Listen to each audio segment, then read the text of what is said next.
Yo, RX back with another breakdown of UFC Jacksonville Emmett versus Topuria. We back in an arena, not in the fucking Apex, and we are back with a pretty decent card with an amazing poster, by the way. This poster is beyond dope. But yeah, we are back. 14 fights, not like, well, last week 11 or some shit. Yeah, we're back with a full card pretty much, and it's a good card. It's not the worst card in the world. Been worse, been better. It's a decent card. Should be fun. Even if like most, I'm not counting on every fight delivering as it should, but there should be a couple bangers on prelims. Main card has some good fights. Should be a fun card in Jacksonville. Crowd's gonna be on fire like always, and it's gonna be a fun one, man. Last card of June as we go into July, which is stacked. And yeah, so unless I'm forgetting to say something, let's break down this card. We back, always gonna be back. And yeah, please like, comment, sub. 100 subs go by the end of the year. And as always, go and break down some fights. Let's break down some fights. And we've been with our whole card opener and a fight that was booked, I think, during the weekend. Because someone pulled out. Let me just check who it was. Oh, okay, yeah, I do remember who it was now. As we begin the card with a middleweight fight between Cody, Brundage, and Sedriques the Reaper Dumas. This is meant to be on this fight, Sedriques Dumas was meant to be on the main card with Puna Soriano. Puna pulled out last week and steps in Cody Brundage.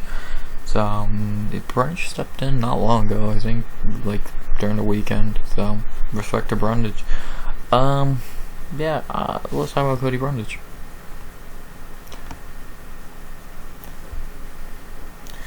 Cody in the UFC is 2-3, not a great record in the UFC. His 2 wins are Dalcha Longambula and Tresean Gore. His 3 losses are Nick Maximov, Michael Oleszejczyk, and Rodolfo Vieira. For his 2 wins against 2 pretty bad fighters, so you can't get not much to say on those. His losses, Maximov, that's not aged well.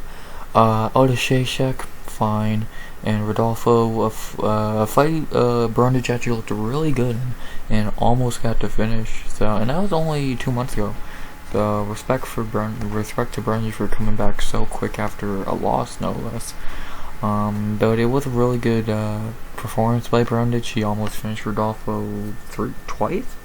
But you know, and he was hanging with Rodolfo on the ground for a little bit, but it's Rodolfo Vieira. He's gonna, if you're on the ground with him, you're gonna get subbed most likely. And Cody got subbed. Cody is an okay fighter. He does seem to be getting better at points, but he's still not very good. He goes to a good gym. Factory X is a very good gym. But he's just not very good. This is definitely his last chance. If he loses this fight, he is getting cut, I would think, 3 in a row. Again, respect to him for stepping on short notice, but how smart was it after a loss? Not sure. Like, he's just not a very great fighter. Didn't know he fought Brian Battle, that's cool. Yeah, Cody's an okay fighter. There's not very much more to say. You know what you're getting with Cody, a fighter who can win fights, just he's not very good. He's not going to do it against high-level competition, or even not high-level competition. Like even Maximov and Oleszejczyk are not the highest level of fighter. And how he, on Contender Series, he lost to William Knight, for fuck's sake. So, and in these fights, to go about it, like to talk about actually what happened in the fights. He put up a good fight against Maximov. He let Maximov gas, and he did steal the 3rd. Dalcha and Gore he just beat because he's better. Not much to say. Oleszejczyk ran through him. And like I already talked about the Vieira fight, so in 2 of his 3 losses, he gave a fight. He's not just rolling over and dying. So another factor to go in to to this one. So yeah, to talk, like, not much to really say about Brundage. He's just okay. To talk about his opponent, I'm not gonna say much on Dumas. I'm completely biased because I don't like him, and yeah, just not much to say about Dumas. His UFC debut was pathetic. Josh Frem looked really fucking good against him, and Dumas just looked like a fucking joke. Which he is for doing what he's done. If you don't know what I mean, you can. I'll give a hint. If I remember in one of his posts, in one of his hype up videos, promos or whatever, he talked about how John Jones is like inspiration or favorite fighter or whatever. Yeah, it checks out if you catch my drift. So yeah, not much to say about Dumas. Person, not very good. Fighter, not much better. So yeah. The main odds for this fight have Cody Brundage -125 to +105. Yeah, I would say Brundage is a better fighter. Definitely coming off a better performance and a loss, and has shown to be better, more experienced. Not by much, but is a little more experienced. And yeah, he should be the better fighter in this one. The only concern is he is stepping in again on short notice and coming off a loss, a fight not long ago where he took damage. So hopefully that doesn't play too big into this fight, because like that, he is back mighty fucking quick after a tough fight with Rodolfo Vieira. So, yeah. Not really much more to say in this fight. I am gonna go Cody Brundage. Fuck Dumas. Dude's trash. And I hope Brundage beats this. I hope Brundage beats this bitch. So yeah. I'm going Cody Brundage to win this fight by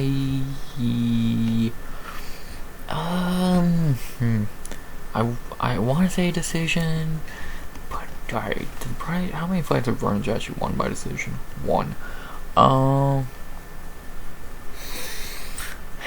gonna say by submission. Submission? I'm gonna say submission the second. I don't think they'll knock out Dumas.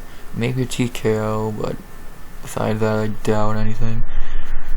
Yeah, I'm gonna go submission in a second. He hung with Rodolfo Vieira on the ground for a good amount of time, and he's 1,000 times better than Dumas on the ground in this fight. So I'm gonna go Cody Brundage by submission in the second. He should be able to just not get knocked out early, get to the ground, and get a submission later in the fight. So I am going Cody Brundage by submission in the second. Good way to start off the night. After that, we head to a very fun flyweight fight that has a prospect I'm very excited to see out of the fucking Apex for once. As we got Tatsuro Taira versus KR Kleydson Rodrigues. Let's talk about Tatsuro Taira. Dude, this kid is fucking good. You're gonna be hearing this name a lot over the next, let's see, he's 22, 10 years. This kid is really fucking good. He's 3-0 in the UFC. In his 3 fights, he's looked pretty much flawless. He ran through Carlos Candelario. He ran through CJ Vergara. He ran through Jesus Aguilar. Dude's just fucking good. Like, it's kind of crazy how good this dude is. Like, in his last 2 fights, 2 armbar wins. And he's beating not terrible competition, but not great like Candelario, not very good. And if I remember, that was his weakest performance. But then against CJ, who's pretty good, he made him look stupid against Jesus Aguilar. He just wrecked him. So, like, Taira is really fucking talented, and dude's 22 years old. Like, if the UFC wanted to like put a lot of hype into a fucking young flyweight, it shouldn't be Muhammad Bukayev. It should be Tatsuro Taira. This dude is fucking talented. And this is only his 8th fight. Oh well, my bad. This is only his 14th fight he's going into. Like, Jesus fucking Christ, man. Dude, it is crazy how good this dude is. And I think you're gonna, like I said, we're gonna really be hearing this name for a long time. For a very long time. In the flyweight division. So, yeah. The only question mark with Tatsuro is his striking. We've seen about zilch. I can guarantee you, if you watch all three of his fights, he might throw 10 punches combining all three. That's his one flaw. He's done very little striking.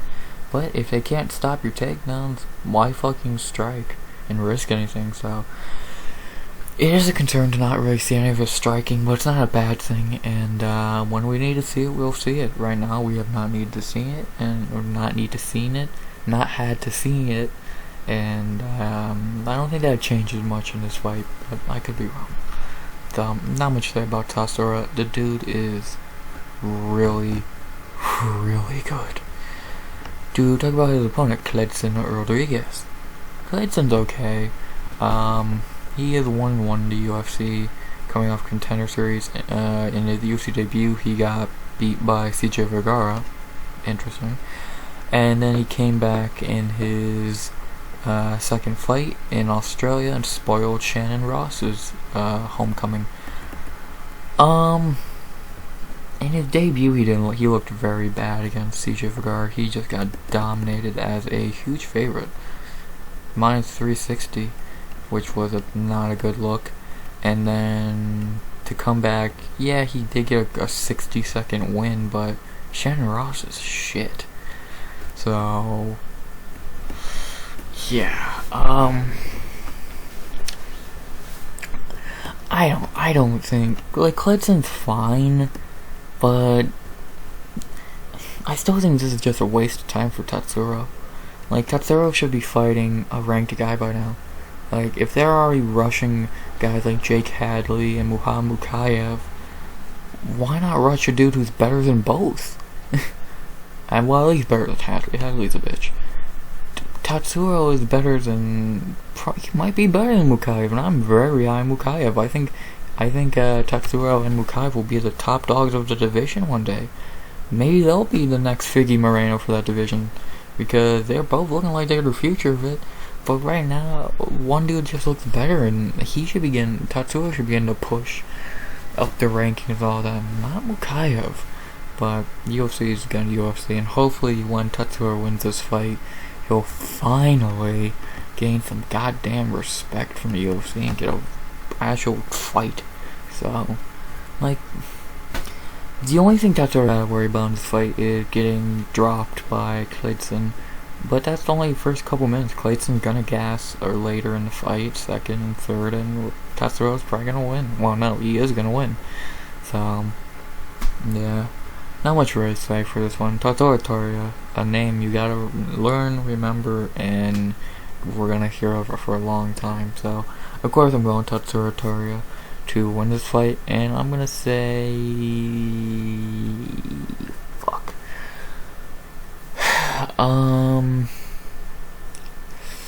Do I see him going the distance?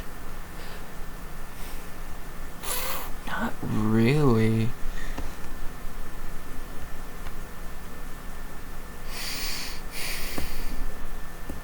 Something in my brain, my heart, whatever, is telling me he's gonna ground and pound Kleydson out. I don't know why. Just something giving me that feeling. And Tatsuro's got a couple TKOs. I think he had 3, if I'm correct. I don't know. I just feel like he's gonna be able to just ground and pound Kleydson. Yes, 3 TKOs, and they're all back-to-back ground punches, ground punch.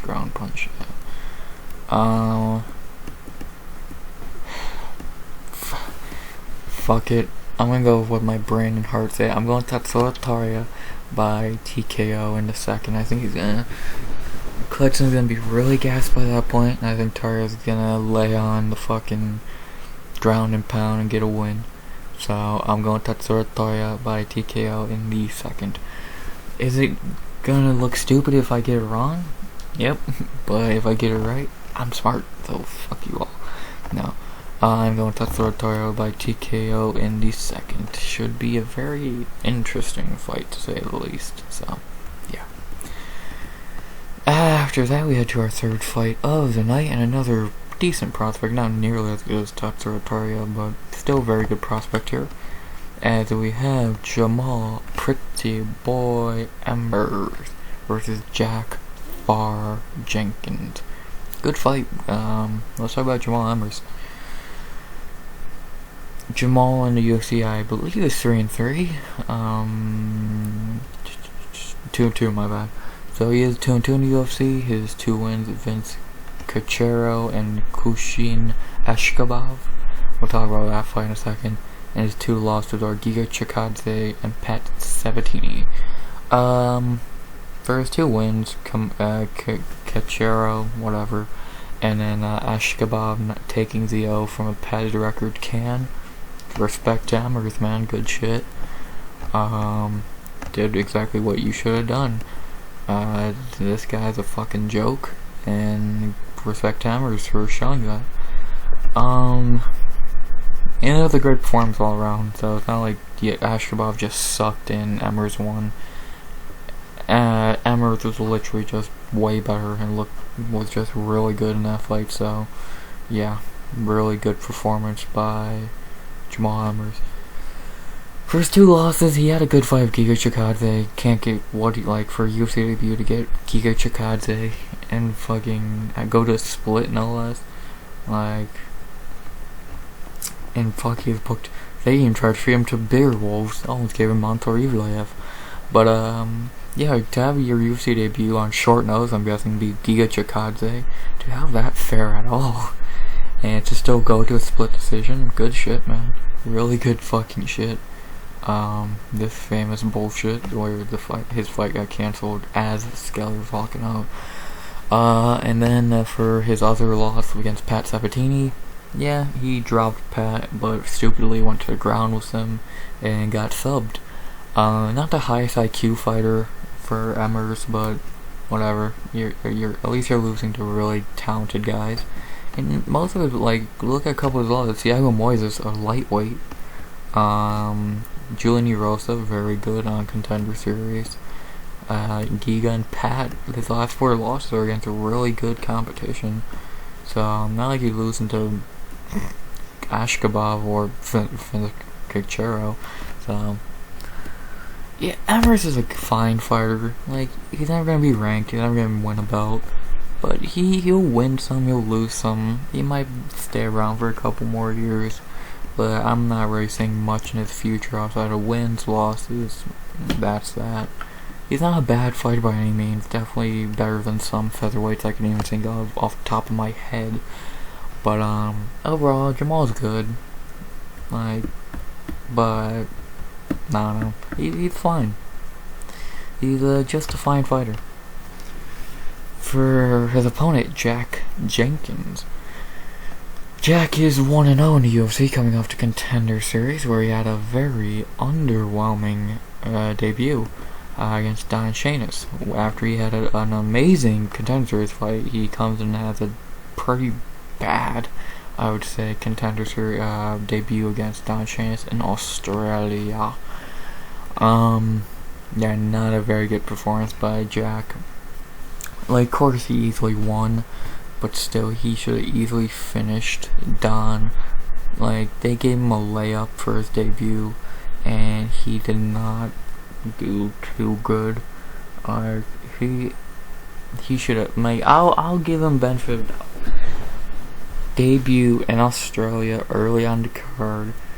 He might have been the first Australian even to fight. I'm not even sure. But, like, he should have had a lot better performance than he had. Well, second Australian to fight on the card, but he's still close enough. I don't know, like, I'll give him, he was super hyped up, he was scared, debut in Australia, not fun. So I'll give him benefit of the doubt. Not much else you can do besides give him benefit of the doubt. He's good. He has potential. He's very young. He's only 27, 30. He has potential. Could be a nice prospect in F145, but he really needs to show that in this fight. Because if he doesn't show that in this fight, we're gonna start having some problems. Cause this is a step up from Don Shanis, but still ain't some. He ain't going from Don Shanis to fucking Calvin Kattar. You're going from Shanis to Emmers, which is like a leap, but it's like, is it that big of a leap? Emmers is fine, just Jenkins should have better performance on this one. So yeah. The betting odds for this fight have Jamall Emmers minus 175 to plus 145. No. No. Jenkins should be the favorite. I have no idea what the fuck people are smoking. I'd have Jack Jenkins minus 140 plus 125. Yes, he had an underwhelming debut, but he should beat Jamall Emmers. Come on. Let's stop it being stupid.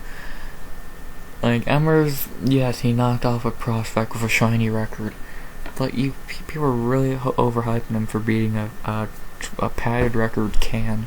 So, yeah. So, I'm going with Jack Jenkins in this one, obviously. He should win. Not really much to it.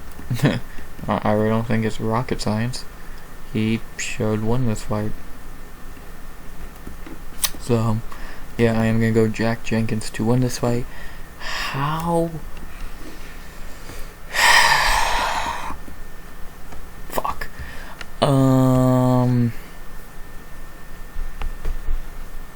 I don't see him finishing Emmers. But do I? I don't know.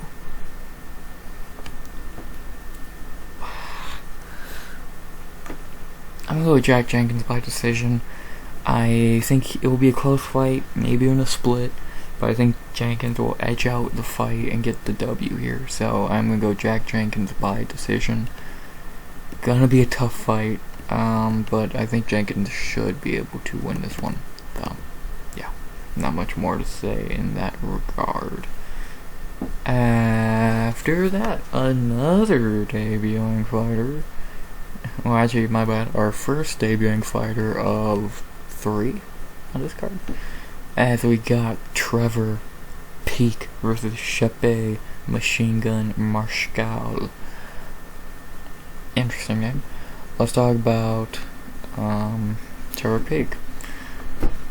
Oh, and side note, this was meant to be Trevor Peak versus Victor Martinez, but Victor pulled out and Chepe stepped in. FYI on that. So, yeah. Let's talk about Trevor Peak. Trevor is 1-0 in the UFC. Coming off Contender Series. In his UFC debut, he had a great performance against Eric Gonzalez, dropping Eric 3 times before knocking him out, I believe. Yeah, he had a great performance to begin this year. He has fucking stones for hands. He's really good. Very powerful. You couple flaws with him. He's never went to a second round, clearly. He's never, or if he like that, no, he's never been to a second round in his pro career. And he's only not, well, has he been to a second round? He has, my bad. I'm fucking stupid. He has not been to a second round many times. And I don't remember how he's looked in those 2 fights that he went to the second round, but with how he fights, it's probably pretty tired, so. But he's good, he has a talent, he's had power for days, and if he touches you, you're gonna go down, so. Yeah. If he touches you, you're gonna go down. He's a very good prospect. yeah. To talk about his opponent, his short-notice opponent, Chepe Mariscal. I'm not gonna lie to you. I know nothing about Chepe besides one thing. I know he's with Invicta fighter Claire Guthrie. That's it. I don't know a goddamn thing about this dude. And a lot of his losses come by knockout. 3. And he's fought a lot of names though. Like that, he has fought a lot of names. Like just name the guys he's fought in the UFC, who are in the UFC, or were: Sean Soriano, Steve Garcia, Joe Anderson Brito, Yusuf Zalal, Pat Sabatini, who he beat, Carl Deaton, Bryce Mitchell, fucking Gregor Gillespie. Like, dude's been booked against a lot of fucking... Dude's been there for a lot of UFC talent, and he beat a few. Like, and even the ones he lost to, Gillespie, Mitchell, Deaton, Sabatini, and Zalal he beat, but I don't like they're good. Like, and a couple of losses like Soriano and Steve Garcia, you probably should be winning those fights, but whatever. I've heard he's a brawler, maybe, and should be interesting how he does in this fight. Not much I can really say. Never seen him fight before until Saturday night, so yeah. Not really much more to say about this fight. The betting odds have Chepe minus 200 to plus 170. I believe that's wrong, because I looked today and they were near even, but I think this is actually right. This should be, at least. Peak should win this. Chepe coming in on short notice. I think he stepped in like middle of last week or some shit. Yeah, Peak should be able to win this, and pretty soundly. So I'm going to Peak by knockout in the first. Should be able to crack Chepe's chin because it's happened more than once. I don't see why it won't happen again. So Peak by knockout in the first. Not much to say. After that, another fight that's had changes to it. But it's this guy's fight, so why am I not shocked? As we have Zhalgas Zhumagulov versus Joshua the Fearless Van. Well, let's talk about why this fight's happening. Because poor Zhalgas Zhumagulov can't get a goddamn fight. This is his fourth fight booked in 2023. He was meant to fight Nate Maness. Maness pulled out. He's meant to fight Esteban. Esteban missed weight the day before. He's meant to fight Felipe Burns last week. He had issues, and now he's fighting Joshua Van. Jesus, is there a more unlucky fighter on planet Earth? And we're not talking about his fights. In most of his fights, he's been robbed. He's robbed against Charles Johnson. He's probably robbed against Molina. Like, dude's been royally fucked over by the MMA god. I don't know what he did to deserve this. Like, it's weird how he's just continuously getting fucked over.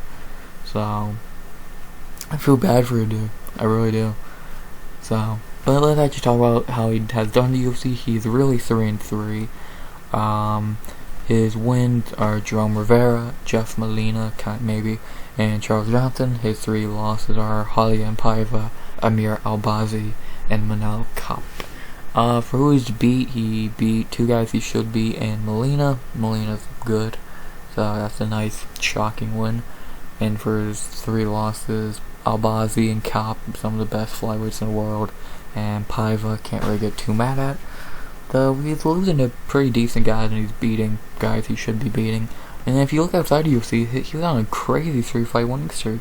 Like Tyson Nam, Tagir Ulanbekov, and Ali Bagatinov. To get those 3 on a, I see why the UFC signed him. That's a crazy winning streak. So the whole case is good. Is he entertaining? Not really. But he's not a bad fighter. The record is such a cap, and does not show how good he actually is. He's a lot better than his record says. So maybe the judges won't fuck him over for once. To talk about his opponent Joshua Van, again with Chepe, I'm not gonna lie to you, don't know a goddamn thing about this dude. The only thing I know about this guy was he was meant to be on Contender Series in 2 months, but he literally just got signed to fight, so yeah, he already got his contract. I feel bad for this dude, but yeah, props to Van for getting signed already. And yeah, not much really to say about him. He's very young, 21 years old. This only his 9th fight against a veteran who's probably pissed off by now that he hasn't got a fight. So it might be a really long night for Joshua Van. So yeah. For the betting odds have Zhumagulov minus 175 to plus 150. I'd probably move Zhalgas up to minus 190. I won't say 200 because you don't trust the judges, but he should win this pretty soundly. It's not really the hardest fight for him. Like, step down from, like, even guys he was booked against, Esteban, I think was his hardest fight out of the 4, because Esteban's not bad. Like, he's been in camp this whole time, I'm guessing. Like, he already made him weight once. So I don't think this should be the hardest fight for Zhalgas. This should be a dominant win for him, I believe. Like the Jerome Rivera fight, and even Charles Johnson fight, which was pretty clear cut, but whatever. So I don't know. I'm going Zhalgas to win this fight, and I think he should win the decision. Yeah, Zhalgas is a bigger fighter for, well, almost as big for the first time ever. He's always shorter, so yeah, should be a good night for Zhalgas if he actually can fight, and I think he's gonna get a decision win. So Zhalgas by decision. After that, we head into a fight that's pretty good actually, and it's gonna be a good grappling match if it goes to the mat, as we got Tabatha, Baby Shark Ricci versus Gillian the Savage Robertson. Really good fight, good booking here. Both these two coming back very quickly, 3 months, 2 months. Respect to both, so let's talk about Tabatha. Ricci. Jesus, Ricci is good. Like, I've not seen many people make a UFC turnaround from an awful debut as much as Ricci. Like, in her UFC debut, she was a punching bag for Manon Fiorot. And she showed toughness there. And then in her last 3 fights, she's looked dominant. Like, Maria Oliveira, she destroyed, of course. Payana Viana, she beat, which is a very good win. It easily beat Payana Viana because she had that Paul Craig game plan of, please, I don't know how to strike, even though Payana Viana does know how to strike. Don't get that game plan. And then she destroyed Jessica Penne in her last fight. So, Ricci's looking amazing. Like, the fighter in this fight with Manon and the fighter in her last 3 fights are not the same at all. She fucking woke up and said, nah, I'm good. I'm winning now. And she has. She's looked amazing in her last 3 fights, with Penne being her best one. Like, she ragdolled Penne. Like, it was an easy win for Ricci. Yeah, she was looking amazing, man. Coming off a submission win against someone of a nice veteran in Jessica Penne. Ricci looking like she's gonna be ranked, and if she isn't ranked after this fight, I don't know what she has to do. If she wins, if she's not ranked, I don't know what the fuck she has to do to be ranked. Like, even Tapology thinks she should be ranked, which I agree. She should definitely be ranked over Michelle Watterson and fucking Angela Hill or some shit. So yeah, Ricci's really good. Her striking is not bad by any means. But it's her grappling, wrestling, whatever, is what's really good for her. Like, she's very powerful, which for being very short, I think she's like she's 5'1", she's very powerful. Like, she has that like weird Andrade strength for being so short, and she's good. She's very good. To talk about her opponent, Gillian Robertson, someone who I think I've broken down so many fights for at this point, it's kind of crazy, and someone who should have been 289. I wonder why. Gillian in the UFC is 9-5. Had a long UFC career since 2017. 9-5. Not gonna go down her whole career. Talk about her best wins. Maya McCann in her debut, from Tough, Veronica Hardy, Courtney Casey, Cachoeira. I'll talk about her 2 most recent fights in a second. And she's had a couple step backs, but against good fighters.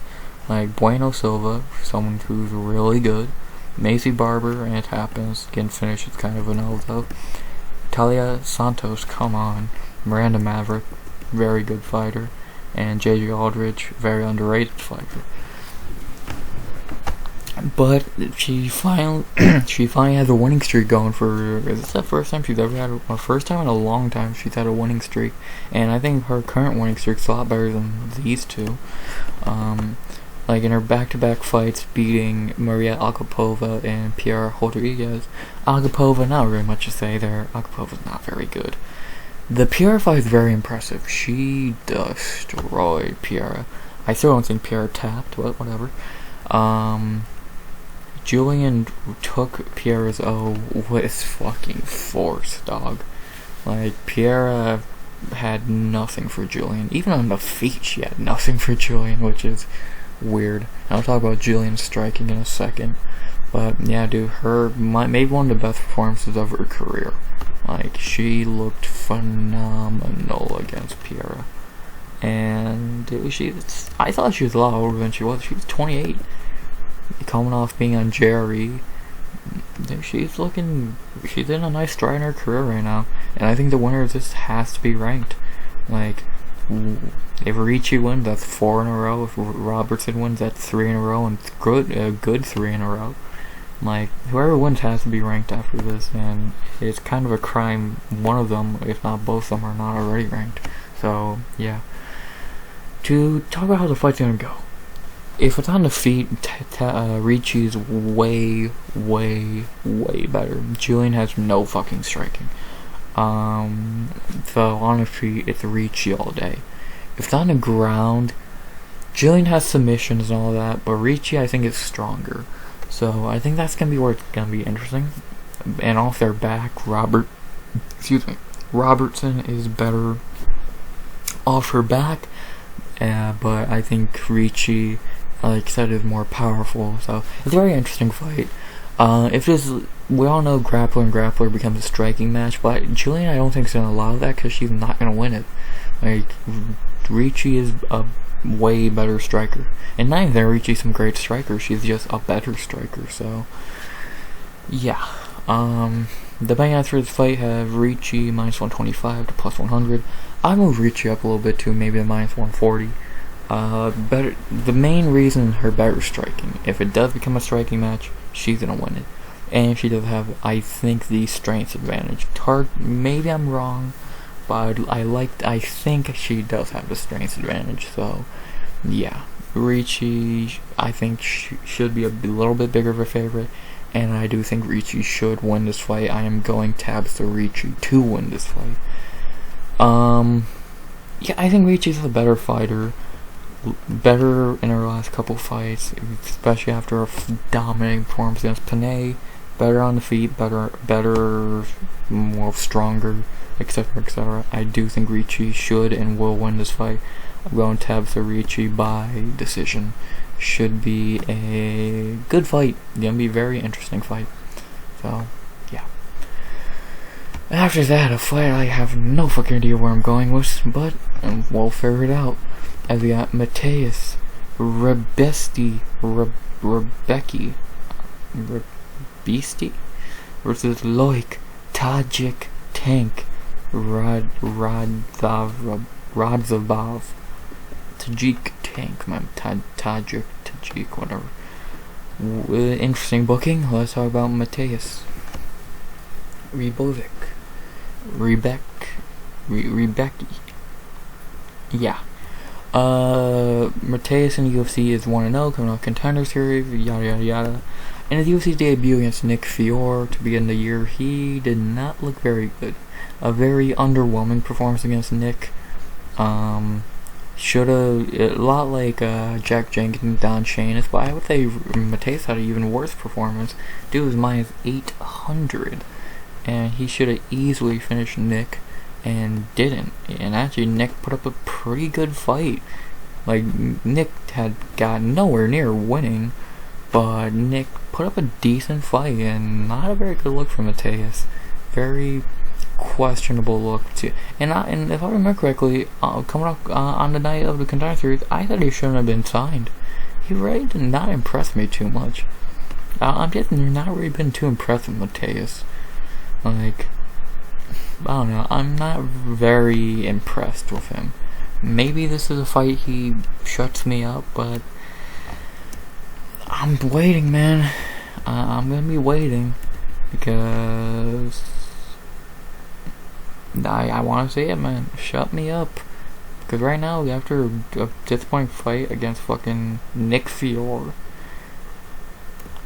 I don't know what to really think. Like, he has potential. He seems to be talented. Just not a good debut. Just a very bad debut. To talk about his opponent, Loik Radzhabov. Loik is also one known in the UFC, coming off a short notice debut against Esteban Ribovics, also taking his O. He looked okay against Esteban. He survived, mainly because Esteban's shitty. Yeah, Loik's not bad. He showed some skill against Ribovics, and again, Esteban is not a good fighter, but I don't know. Loik looked okay. His wrestling looked very good, and his striking looked fine. It looked fine for what it was. And Tajikistan really making a push in the UFC right now. Loik, Muin Gafarov, and the dude who just beat Jamall, right? Are all from Tajikistan. Right? Or am I being fucking stupid? I'm not being stupid, am I? I'm pretty sure. Yeah. So, yeah, they're making 3 fighters over the last month or two, and they're not looking pretty good. Like, getting some names in there. It's a good market for UFC to start be hitting. So, yeah, Loik's not bad. Not a bad fighter at all. I'm more impressed with Loik than I am Mateusz. So, yeah. The betting odds for this fight have Mateusz minus 125 to plus 105. I disagree. I would have it pick 'em 115 apiece.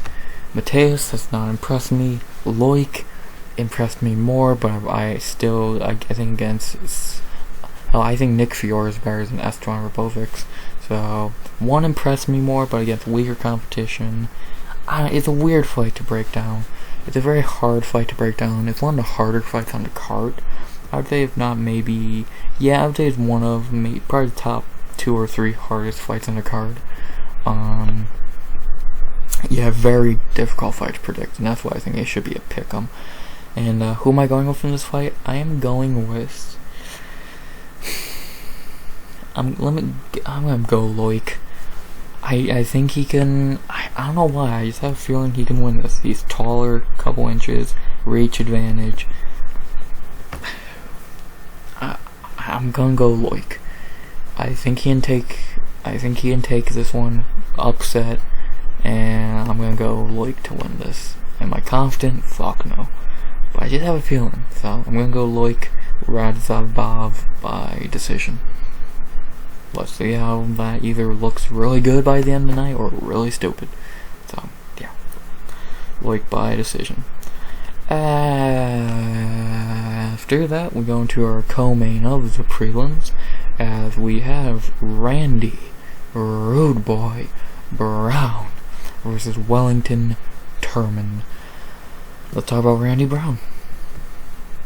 I'm not gonna waste much time on this fight. I don't have much to say, but I'll say what I have to say. Randy Brown in the UFC is 10-5. I won't go down his whole career. I'll go over the last 5. He's on a nice 4-fight winning streak. Alex Oliveira, Jared Gooden, Chaos, and Trinaldo. And then in his last fight, he got beat by Jack Della. You cannot get mad at losing to Jack Della. And for his 4-fight winning streak, Alex Oliveira, not the greatest win. Jared Gooden, good fight, pretty good win for Randy. Chaos and Trinaldo, very close fights that I think he could have lost, and for Trinaldo, I think he did lose.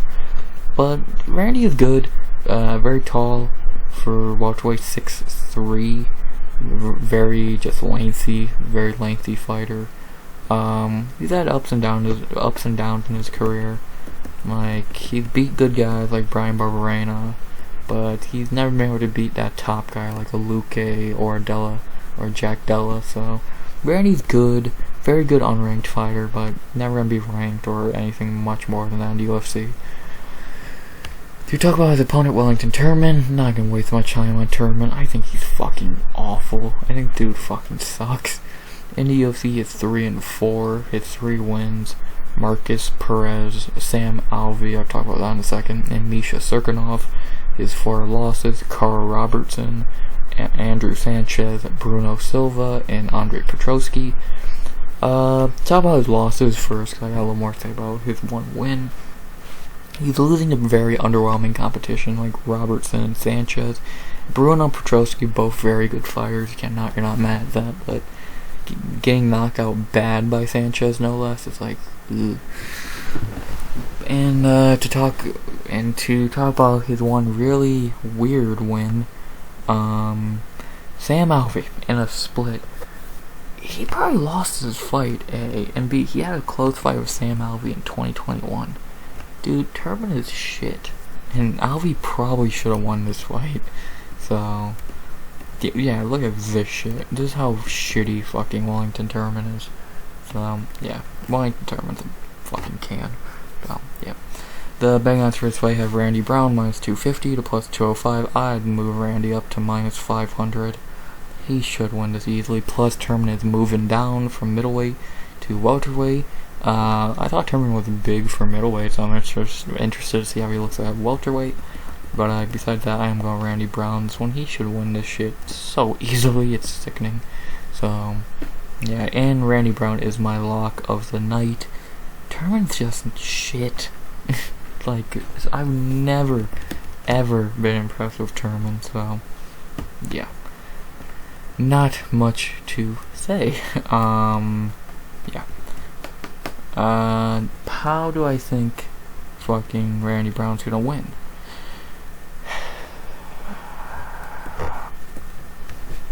I'm going Randy Brown by knockout in the first. Either he's gonna knock him out or sub him. I think I'm gonna say he's gonna do that in the first. I think he's gonna crack that chin. That's not a strong chin at all. And I think he'll send Turman to the shadow realm. So I'm going Randy Brown by knockout in the first. Should be a pretty easy night for Rude Boy.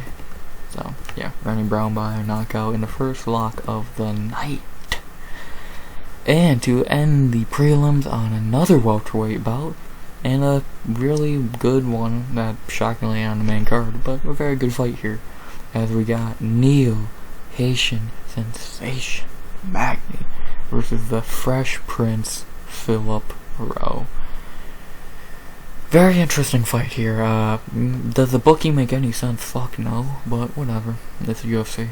So, let's talk about Neil Magny. I'm not gonna say much about Neil Magny. If you don't know Neil Magny by now, what the fuck have you been doing? He is 20-9 in the UFC. I think he has the most welterweight wins, or tied for most welterweight wins. So, props to him for that. I'll talk about his last couple fights. I'll go from the Neil fight. I'll go from Chiesa. Chiesa, he got dominated by, then he went on a nice 2-fight winning streak, even though, again, I think he could have lost these 2. I think he did lose the Max Griffin fight. Then Shavkat beat the shit out of him. He destroyed D-Rod, and Gilbert Burns embarrassed him when he tried to shoot above his weight. Like, dude doesn't know he's a gatekeeper. You're never going to be higher than what you already are ranked, and you probably already is one of the worst ranked fighters in the UFC. So, don't bite off more than you can chew, dude. He is 35 years old, and he has to be slowing down eventually. Like, almost lost to Max Griffin, probably should have. Yeah, you beat D-Rod, but D-Rod's not very good. And then Shavkat and Gilbert beat his fucking ass, so yeah, not very good performances by Magny as of late. So, yeah. to talk about his opponent, Phil Rowe, who a lot of people probably do not know as much as Neil Magny, and a guy who, very questionable decision to give him this fight. Phil is 3-1 in the UFC. His 3 wins are Arlen Kosi, Jason Witt, and Nico Price. His 1 loss is Gabe Green. To talk about his wins, Kosi, he lost round 1, but Kosi gassed, and Rowe was able to knock him out. Jason Witt, same thing. Jason Witt sucks, knocked him out pretty easily. And Nico Price, very good fight, close fight, but Rowe was able to beat Price, finish him. Nico ain't very good.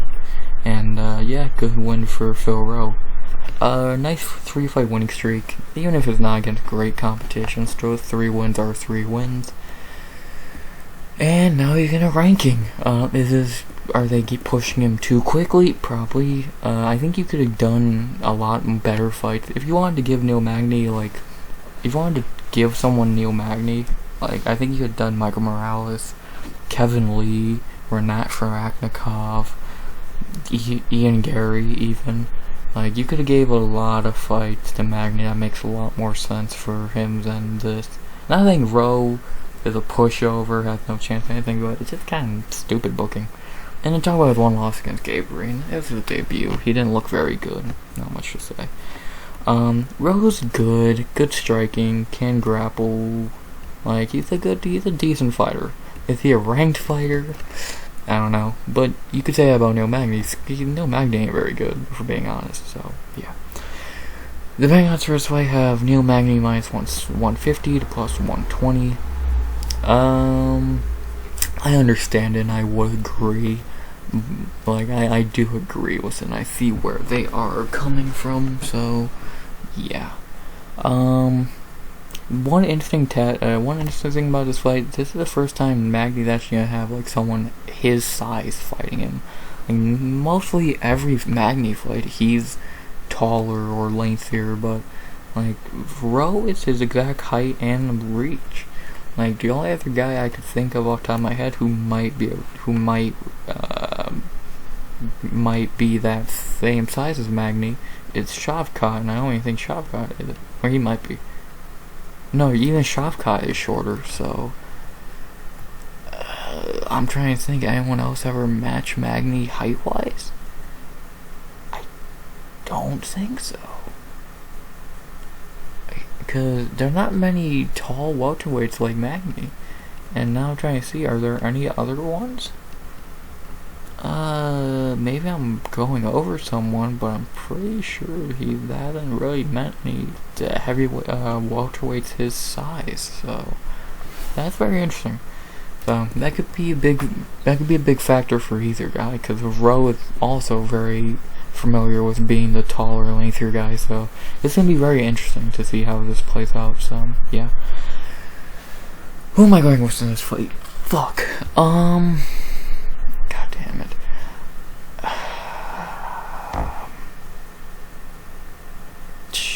I'm going Phil Rowe. I just don't trust Magny. I don't want to pick Magny. I just have a feeling with Phil Rowe. I think he can win this fight. I think he can win this fight. Am I confident? Not really. But do I think he can win this fight? Yes, I do. I do think that. I don't think it's gonna be easy, but I think he can win this fight. So, yeah. So, I'm gonna go Phil Rowe in this one. Not confident, but I have a feeling, man. A couple feelings on this card, and Rowe is definitely one of them. So, I'm gonna go Phil Rowe to win this fight by... I can't think of a way he finishes him, so I'm just gonna say decision and hope and pray. So, I'm gonna Phil Rowe by decision. That'd be interesting. I'm either gonna look real smart or real stupid. Phil Rowe by decision. So those are the prelims, pretty good prelims. Taira, Peak, Jenkins, Zhumagulov, Ricci, a lot of decent fighters. And now we go into a 5-fight main card, which is pretty good. As we begin with a pretty good middleweight fight that should be the co-main. As we got Brendan All in Allen versus Bruno Bilado Silva. one thing to say about this fight, this was meant to be, well, Brandon Allen was meant to be fighting Jack Hermanson in a main event a couple months ago, not even, but that got scrapped. They move Allen to this card with Bruno Silva. So yeah, let's talk about Brandon Allen. Brandon is 9-2 in the UFC. I'm not gonna go down his whole UFC career, but I'll go down, like, his only 2 losses are Strickland and Curtis. Interesting. And all his, like, he hasn't, besides that, he's been really good in the UFC. Like, your UFC debut was Kevin Holland, and then you beat guys like Puna, Alvi, Jotko, Mooney's the most impressive one. Allen is really, really good, and if he can finally put everything together like it seems like he is, he could be a top dude at middleweight. Like, I think he would have easily beat Jack Hermanson. Jack Hermanson ain't very good. Like, in Mooney's, he destroyed Mooney's. That was not very hard. That was a very good performance for Allen. So, very, very good performance for Allen. So, in the spotlight of a main event that he didn't even know was going to be a main event. Sorry about that. So, yeah, Allen is very, very good, and I'm very interested to see if he does win this fight, how high can he go at middleweight, and I think he'd be a top 5 dude.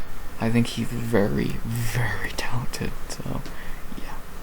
To talk about Bruno Silva, a dude who is very, very hot and cold.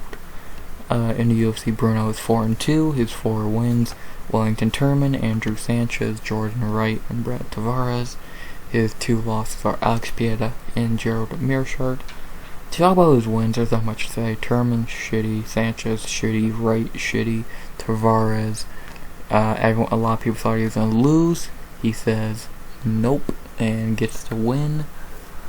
And then for his 2 losses, he went to war with Alex Pieta. You're not going to be mad at losing that fight. And then the GM3 fight, I'm just going to pretend that never happened, because that's not Bruno Silva. That was a dude who was not ready, who was not mentally there, physically there, something.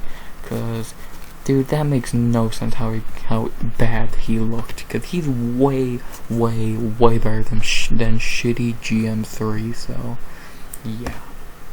Bruno Silva was very good, good power, very tough. And he's gonna bring Allen a fight. So, yeah. And the betting odds for this fight had Brandon Allen -165 to +140. Yeah, I think Allen's a better fighter. Like, technique, gas tank, skill, he's better. Bruno has the power, and he could crack Allen and set him to sleep. But besides that, I don't think he's gonna be able to win a decision. Allen has a better gas tank. On the ground, Allen's better. Silva got power and strength, but he's not good he's not better on the ground. And overall, I think Brandon Allen's just a better fighter. So, with that being said, I am going to go Brandon Allen to win this one. I think it's going to be a tough fight, but I think Allen can win this. And I'm going to say decision. The only way I really see him finishing Silva is a submission, and I really don't see him subbing Bruno. So, yeah. I'm going to go Brandon Allen by decision. Should be a good performance by Allen. And, yeah, I'm excited. Very excited for that fight. Really good fight to open the main card. After that, a fight I'm not looking forward to picking, because both these guys, I think this could go many ways. As we have David Silent Assassin Onama versus Gabriel Quinino Santos. Let's talk about David Onama. First of all, the main thing to talk about David is away from dumbass James Krause, so he's gonna already be better. And he was already a pretty decent fighter as is. David in the UFC is 2-2. His 2 wins, Gabriel Benitez and Garrett Armsfield. His 2 losses are Mason Jones and Nate Landwehr. Talk about his 2 wins real quick. He beat 2 shitty fighters. And even against Armsfield, he didn't have that good of a performance. So, yeah. To talk about his 2 losses, Mason Jones was his debut. He looked very good, and Mason Jones ain't very good. And against Nate Landwehr, one of the best fights of last year, maybe even fight of the year. He got destroyed and should have got finished. But he showed heart, and had a fight we will always remember. So Onama's good, but he has a ceiling. Like he can beat certain guys, but he's not gonna be ranked, and he's not gonna be anything like that. He's good, but he has a limit of his talent. So, and like I think he's gonna be a lot better away from dumbfuck James Krause. I don't know what gym he's even at this point, but I know he did go somewhere. It's not saying right here, but yeah, I'm gonna be good to see him actually have real coaching. So yeah, very excited to see a better Onama. Plus, he's taken more than enough time off after a brutal fight. So yeah, Onama's good, but I think he has a ceiling.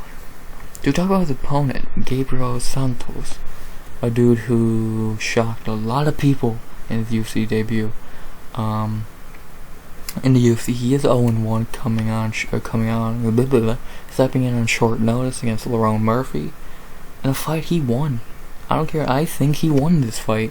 He looked great against Lerone Murphy, and I think he won this fight, man. I think he got blatantly fucking robbed, and I picked Murphy by decision. I think Gabriel Santos won this fight. So yeah, I think Santos got completely robbed in this fight, but whatever. He still had an amazing debut, and real ones know who won this fight. Gabriel's a very good fighter, a stalker type. He's gonna brawl. It's gonna be fun. This is gonna be an insane fight. Someone might go down.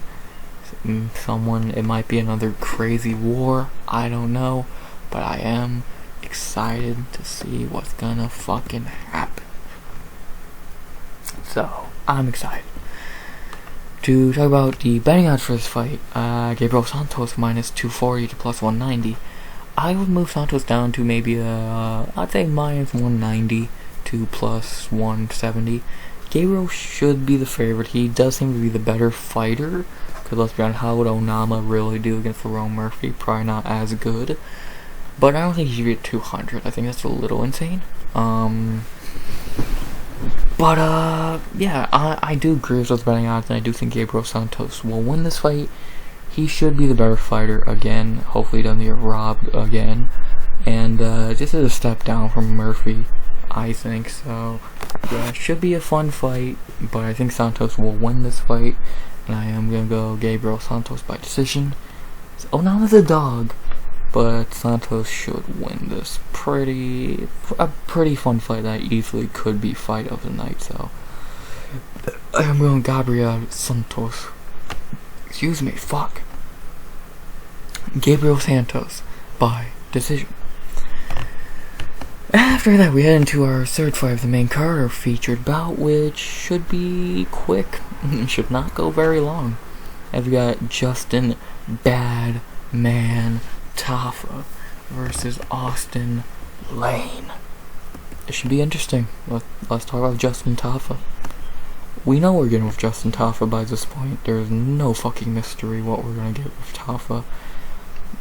He is 3-3 in the UFC. His 3 wins are Juan Adams, Harry Hunsucker, and Parker Porter. His 3 losses are Jorgen De Castro, Carlos Felipe, and Jared Vanderaa. Yeah, Tafa, very low level heavyweight. He's just a watered down Mark Hunt. He even, I don't know. He's just a watered down Mark Hunt. Very powerful, walk off KOs, blah blah blah. But besides that, like, when he actually fights, even dudes with a little bit of talent, like, his 3 wins are against 3 jokes. Adams sucks, Hunsucker sucks, Porter sucks. Even if Jared Vanderaa sucks and he lost to him, so. And he missed heavy, he was too heavy for heavyweight. He missed weight at heavyweight, fat fuck. But, like, even losing to guys like Jorgen De Castro and Carlos Felipe, who also suck, it's like, dude, what the fuck? Why? Like, I don't know. Tafa's such a weird fighter, man. It really is such an odd fighter. Like, he has these flashes of great, like his last 2 fights, but then he has a Vanderaa and a Felipe fight. It's like, what the fuck? It's fucking weird, man. Really fucking weird. he has talent, kind of, as you know earlier, but he has power. That's all you need at heavyweight still. So, yeah. Jabal's opponent, Austin Lane, a dude who's been fighting for a while now and is finally getting his UFC chance at 35 years old. He is coming off the Contender Series and his second attempt. In his first attempt against Greg Hardy, he lost, but then he comes back after years on a nice 5-fight winning streak and looks great. Looked really good from what I remember, and yeah, he looked very, very good. Now he's back. On his second attempt on Contender Series, he looked good. And he's back. And it's funny, he was booked against Junior Tafa, and now Justin. Lane's good, kind of. The big flag for me is 35, but besides that, dude's fought a lot of guys, very experienced. Trying to see, Juan Adams, he fought, who also Tafa fought, Greg Hardy, like I said. But I really didn't find anyone that, unless I'm looking over someone, he's really not fought anyone that great. But still, he's fought a lot, very experienced. Hell, he's more experienced than Tafa.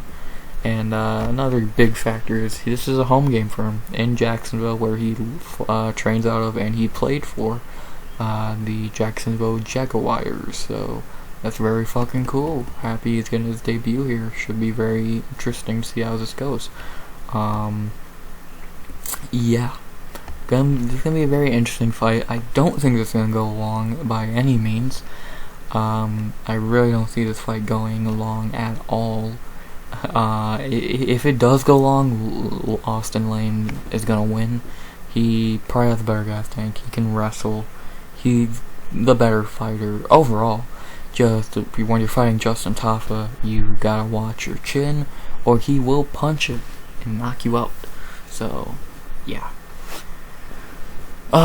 The betting odds for this fight have Justin Tafa minus 180 to plus 150. I agree with who's the favorite. I don't agree with how big of a favorite. I'd move Tafa down to a minus 150.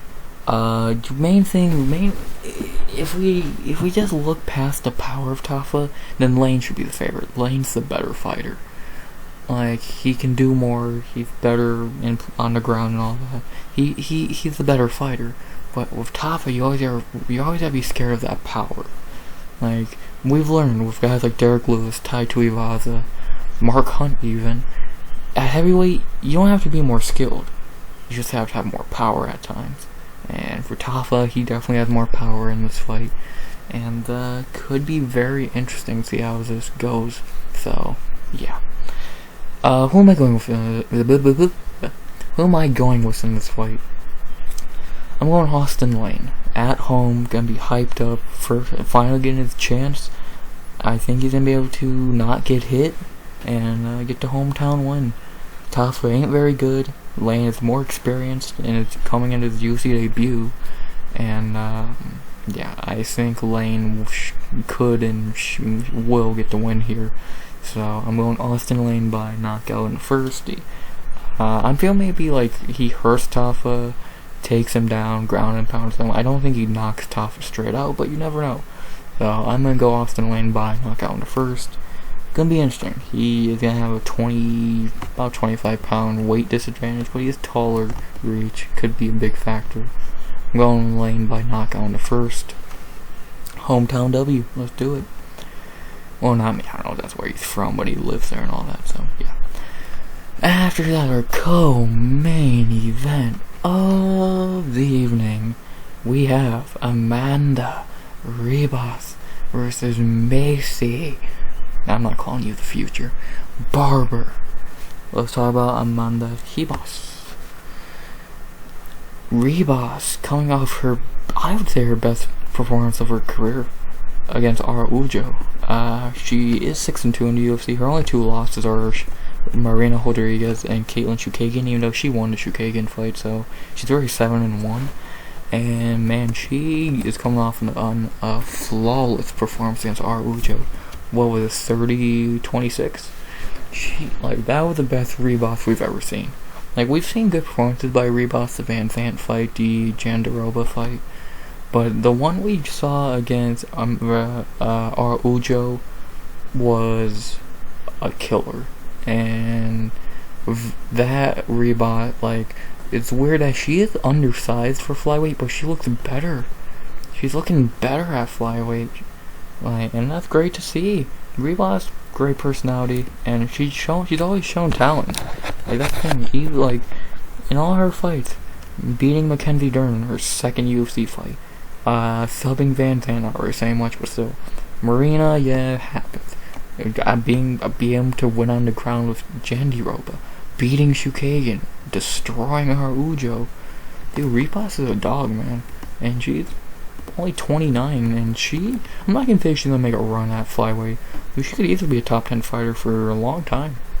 She's very, very, very good. And on the feet, she's good. On the ground, she's good. Oh, she dropped our Ujo in the beginning of round 2, if I remember. So, Reboss is looking great. And she's fucking vicious at times. She can really be vicious at times. So, yeah, man, Reboss is very good.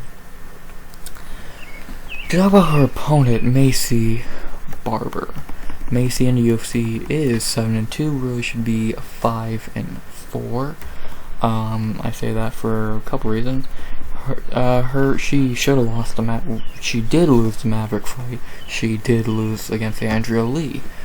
You see my point.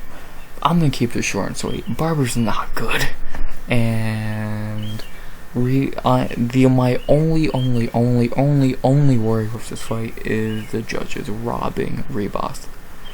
Reboss is a better fighter. On the feet, she's better. On the ground, she's better. She's a better fighter. And my only fear is them robbing Reboss. Would I be shocked? Fuck no. But do I think it's gonna happen? I don't think the UFC can pull that card again. Fool me once, shame on you. Fool me twice, shame on me. I had that backwards, whatever. Fool me 3 times, this is fucking rigged. So, yeah, I'm gonna keep it short and sweet. The betting odds have Reboss a favorite, as she should be. I thought she was a big favorite. She should be like minus 250. She's a way better fighter, and she should win this pretty easily. So, I'm going Amanda Reboss by decision. Barber ain't good, and Reboss is gonna show that again. So, yeah, Amanda Reboss by decision.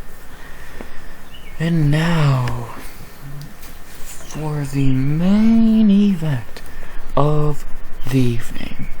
A fun featherweight fight that could end in a few ways. As we got Josh CCO, terrible nickname, Emmett versus Ilya El Matador Topuria. Let's talk about Josh Emmett a little bit, because I don't really think I need to talk about either, but I still will a little bit. It's not the most known guys in the world, too. The casual. To talk about Josh Emmett, he is 9-3 in the UFC. To talk about his last couple fights, I'll talk about his last fight mainly. Against Yair, he showed he's tough, but he's shown he has a limit. And being a champion or anything like that is, I think, beyond his limit. Like, he probably lost to Calvin. And, like, he's a fun fighter, but he should not have been fighting for an interim belt and all that shit, so, like, he's good, but I think he'd be better between the 10 and 15 rankings with guys like Sadiq Youssef and Alex Caceres. Like, he's very tough. He's only been knocked out one time for a reason. He's tough as fuck, but he's getting older. He is 38 years old. He's coming back way too quick after a vicious Yair fight. And I think he's gonna realize that really quick, or by the time this night is over. So, Emmett's good, very powerful, but 38 years old, and coming back way too quick after a tough fight. Might be a long night for Josh Emmett. To talk about his opponent, Ilya Topuria, I can't believe this dude's already had five UFC fights. And dude, he's really fucking good. But like I said, he's 5-0 in the UFC. He had 5 wins. Yusuf Zalal, Damon Jackson, Ryan Hall, Jai Herbert, Bryce Mitchell. The only time he's ever looked bad in a fight was against Jai Herbert, getting rocked really bad. But then he comes back and kills Jai Herbert, so, like, and I don't know if I was like a lot of people, but I know at least me, I'm guessing a lot of people were, but I'll say at least for me, I remember watching this fight, seeing this Ilya dude, I was like, huh, I'm gonna keep my eye on this dude, he's pretty good. And then he comes back 2 months later against Damon Jackson and kills him. And like, okay, yeah, this dude's fucking good. And then he fights Ryan Hall, doesn't get caught, knocks him out. Then he fights Jai Herbert, knocks him out. Then he destroys Bryce Mitchell.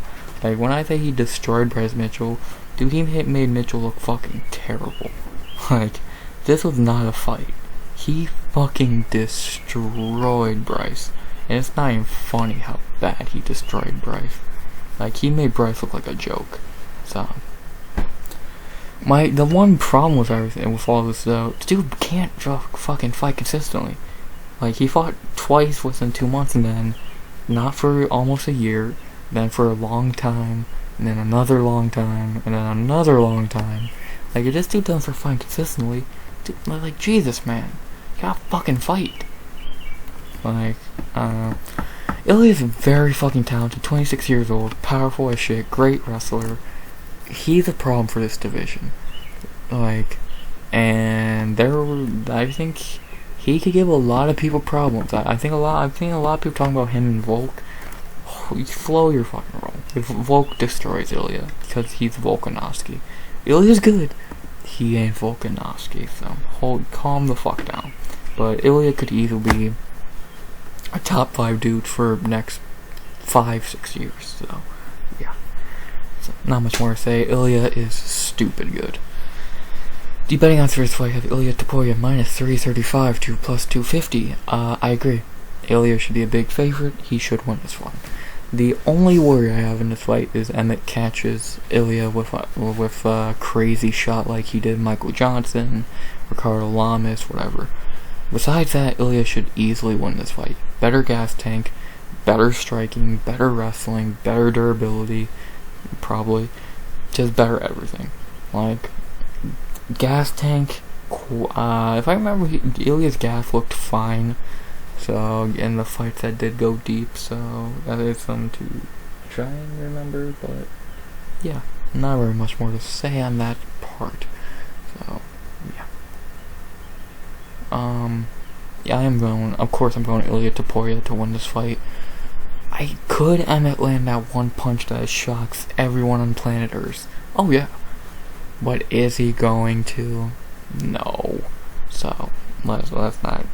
It would have to be really, really lucky. And if you don't know he's gonna throw that overhand right, you're fucking stupid. So, just watch out for the overhand right, and Ilya should win. So, yeah. I'm going Ilya Topuria, and I'm gonna go by knockout in the third. I think he's gonna be able to break Emmett eventually. Maybe he'll even be in the first or second, but I think by the third, Emmett's bloody, he's gassed, Ilya's still going, maybe a body shot finish, or he clips him to the chin, and Emmett just goes, I'm done. So, Emmett's tough as fuck, but 38 years old, back way too quick. I think his toughness is gonna get broken by Ilya Topuria. I'm going Ilya by knockout in the third. Excuse me. So that's the card. To go over my picks one more time: Cody Brundage by submission in the second, Tatsuro Taira by TKO in the second, Jack Jenkins by decision, Trevor Peak by knockout in the first, Zhumagulov by decision, Tabatha Ricci by decision, Loik Radzhabov, I'm gonna get that right sooner or later, by decision, Randy Brown, lock of the night by knockout in the first, Phil Rowe by decision, Brennan Allen by decision, Gabriel Santos by decision, Austin Lane by knockout in the first, Amanda Ribas by decision, and Ilya Topuria by knockout in the third. Boom! There's the card. It's a good card. Like, I can only say, man, there's probably maybe two fights that I could call bad. Besides that, rest card could be fun, could be interesting, and should be a fun night in Jacksonville, Florida. Well, night. It's happening at 11:30 in the fucking morning. So yeah. It's not like the Singapore card though, which starts at like 5:30. But that's for a different conversation. So, yeah. Not much more to say. Those are my picks. Tell me what was down below, all that shit. And yeah, unless I'm forgetting to say something, like, comment, sub, 100 subs by the end of the year. And as always, RX.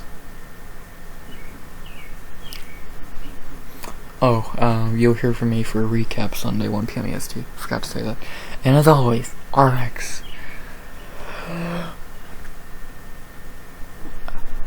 Out. Barber pays the judges.